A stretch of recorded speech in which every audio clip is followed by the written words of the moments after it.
जो राम नाम का नारा लेके छुरी चाकू तलवार लेके, ये हमारे राम भगवान ने सिखाया नहीं है। राज साहब ने जो स्टेटमेंट दिया है, एजुकेशन और स्वास्थ्य कैसे अच्छा करना है, इसके बारे में हमारे सरकार को, हमारे राज साहब को पहले सोचना चाहिए। हम अपने घर में पूजा पाठ कर सकते हैं, हम अपने घर में ही नमाज पढ़ सकते हैं, ये हम कर लेंगे। लेकिन लोग मुद्दों को भड़काने के लिए, जहाँ लोग बेरोजगारी की बात नहीं कर रहे हैं, जहाँ लोग महंगाई की बात नहीं कर रहे हैं, अदर पर्सन के दिल में एक डर बिठा रहे हैं, ये बिल्कुल गलत है।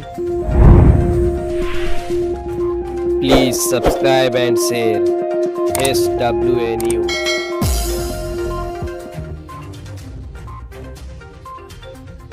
मेरा नाम राम है और मैं लल्लूभाई कंपाउंड में रहता हूँ।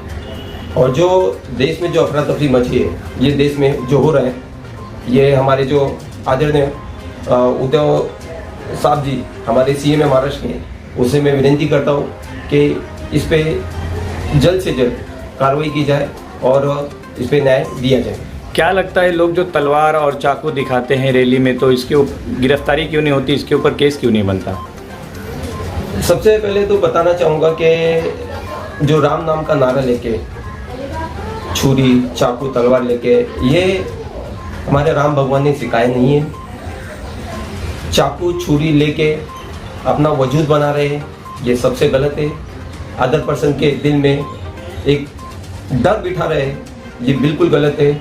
और मुझे जहाँ तक तो लगता है कि जो भी छुरी तलवार चाकू लेके, नंगी तलवार लेके चल रहे हैं, घूस दे रहे हैं, उन पे जल्द से जल्द कार्रवाई करनी चाहिए। नहीं तो हमारे देश में एक दूसरे को, हिंदू से लेके मुस्लिम, यूं ही लड़ते रहेंगे और मरते रहेंगे। दिल्ली दंगा पर सिर्फ पुलिस ने मुसलमानों को टारगेट किया है, उसके ऊपर किस तरह की कार्रवाई होनी चाहिए? और पुलिस ने अभी तक कोई भी हिंदू लोगों को नहीं पकड़ा है, सिर्फ मुसलमानों को पकड़ा है।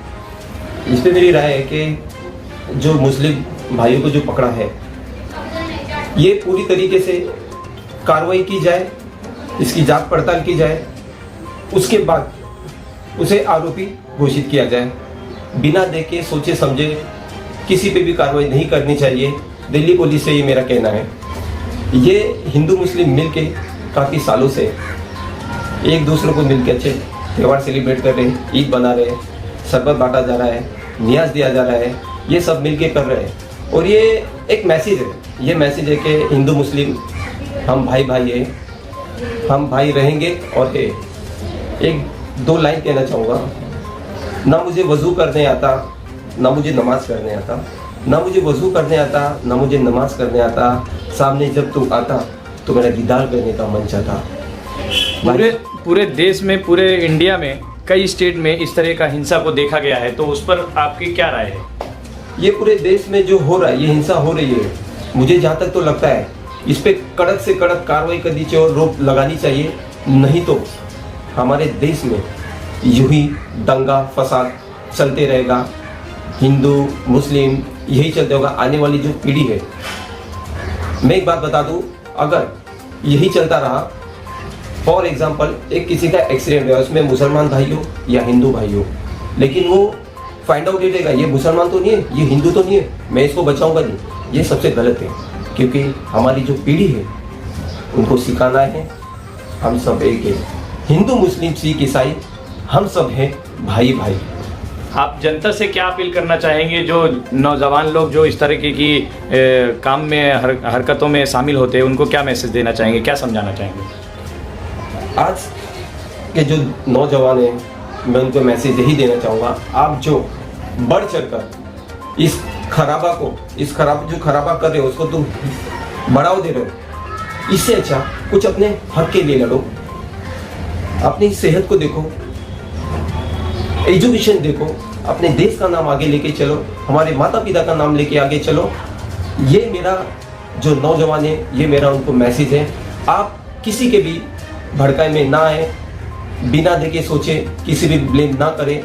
आज जो भी हो रहा है, आज जो राजकारण में चल रहा है, सब अपनी रोटी सेकने के चक्कर में है, क्योंकि उनको पता है कि नई जो जनरेशन है वो फटाक करके उनका माइंड डाइवर्ट हो जाता है और वो वही लाइन पे चले जाते हैं।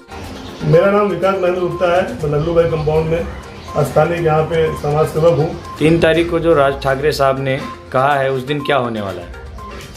पहले तो मैं आपको आपके चैनल को बहुत बहुत धन्यवाद देना चाहता हूँ कि हम लोग जो छोटे कार्यकर्ता एक छोटा समाज सेवा काम करके इतना आगे बढ़ते जा रहे हैं आप लोग के चैनल के माध्यम से। सबसे पहले आपके चैनल को धन्यवाद देना चाहता हूँ। और आपका जो ये सवाल है कि 3 तारीख को राज ठाकरे साहब ने जो स्टेटमेंट दिया है, मुझे तो ऐसा लगता है कि एक एमएनएस के इतने बड़े नेता अध्यक्ष होने के नाते जो राज साहब ने जो स्टेटमेंट दिया है, पूरी तरह से जो स्टेटमेंट है लोगों के अंदर जो डर और भय का माहौल बैठा हुआ है पूरे देश में, अजान और हनुमान चालीसा को लेकर आस्था धर्म एक अलग जगह पे है, लेकिन लोगों के मन में जो डर बैठा हुआ है, एक तरह से जो 2 साल का अभी जो कोरोना काल गया इसके अंदर से लोग निकले भी नहीं थे, और दूसरी तरफ लोगों को ये डर बना हुआ है कि देश का माहौल क्या होगा। मुझे लगता है कि ये 2-3 बार रैली का राज साहब का जो रैली हुआ उसके बाद जो माहौल अभी बनते जा रहा है पूरे देश में, धीरे धीरे महाराष्ट्र से निकल के पूरे देश में माहौल एकदम खराब होते जा रहा है। तो लोग मुझे ऐसा लगता है कि जनता को इस चीज़ के बारे में जागरूक होनी चाहिए कि न जो अजान के ऊपर न तो हनुमान चालीसा के ऊपर, धर्म अपने जगह पे है, हम अपने घर में पूजा पाठ कर सकते हैं, हम अपने घर में ही नमाज पढ़ सकते हैं, ये हम कर लेंगे। लेकिन लोग मुद्दों को भटकाने के लिए, जहाँ लोग बेरोजगारी की बात नहीं कर रहे हैं, जहाँ लोग महंगाई की बात नहीं कर रहे हैं, जहाँ जनता का पूरी तरह से ध्यान भटकाया जा रहा है। 10 सालों में जो महंगाई चढ़ी हुई है, पब्लिक को जो आज तेल क्या भाव चल रहा है, डीजल क्या भाव चल रहा है, पेट्रोल क्या, इसके ऊपर कोई बात ही नहीं कर रहा है। रसोई गैस का भाव बढ़ते जा रहा है, पढ़ाई के ऊपर कोई बात नहीं कर रहा है, एजुकेशन के ऊपर कोई बात नहीं कर रहा है। इतनी सारी सरकारी स्कूल होने के बाद भी बच्चों को प्राइवेट स्कूल में भर्ती किया जाता है, इतना पैसा हमको डोनेशन करना पड़ता है। आज बहुत लोग अपने बच्चों को शिक्षा नहीं दे पा रहे। तो एजुकेशन और स्वास्थ्य कैसे अच्छा करना है, इसके बारे में हमारे सरकार को, हमारे राज साहब को पहले सोचना चाहिए, न कि ये सब आगे चल के माहौल खराब करना चाहिए। मेरा तो राज साहब ठाकरे साहब से यही रिक्वेस्ट है कि इस मुद्दे में बात करें। क्या लगता है ये जो बार बार तलवारें और छुरी निकाला जाता है रैलियों में और राम का नारा लगाकर, तो क्या लगता है इसके ऊपर लोगों के ऊपर क्या प्रभाव पड़ता है इस वजह से? देखिए, जो छुरी और तलवारें निकालते हैं, राम का नाम लेके निकाले, बहुत सी रैलियां ऐसी होती हैं। देखो, जहाँ पे कहीं रामनवमी भी अभी चल रहा था, उसके अंदर भी मैंने बहुत जगह पे देखा, कई लोग वहाँ पे भी दंगा कराने के लिए कोशिश कर रहे थे। कुछ ऐसे लोग हैं, कुछ ऐसे सामाजिक कुछ ऐसे तत्व है जो देश को पूरी तरह से एकदम ये करना चाहते हैं, देश को पूरा बर्बाद करना चाहते हैं। तो मैं तो सरकार को यही कहता हूँ, यही हमारी सरकार से विनती है कि पूरी तरह से ऐसे लोगों के ऊपर कड़क से कड़क कार्रवाई की जाए। जनता से आप क्या बोलना चाहेंगे जो युवक इस चीज़ों में हिस्सा लेते हैं, ऐसी चीज़ों में? मुझे ऐसा लगता है कि जनता से और हमारे जो युवा से तो मैं खास करके बोलना चाहता हूँ कि जो भी युवा ऐसे दिमाग में जो उनको भरा जा रहा है, ऐसे युवा जो है ऐसे लोगों से दूर रहे, ऐसे असामाजिक तत्वों से दूर रहे और अपने परिवार का, पहले अपने घर का ख्याल रखे, ध्यान दे। ऐसे माहौल में जाकर अपना घर और अपना परिवार बर्बाद न करें।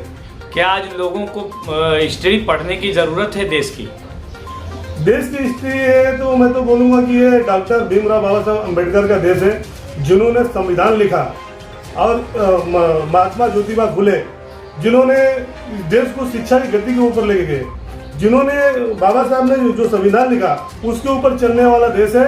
ये आगे चल के उसी रास्ते पे चलेगा। कुछ लोगों की वजह से ये देश बिगड़ेगा नहीं, मुझे जहाँ तक लग रहा है।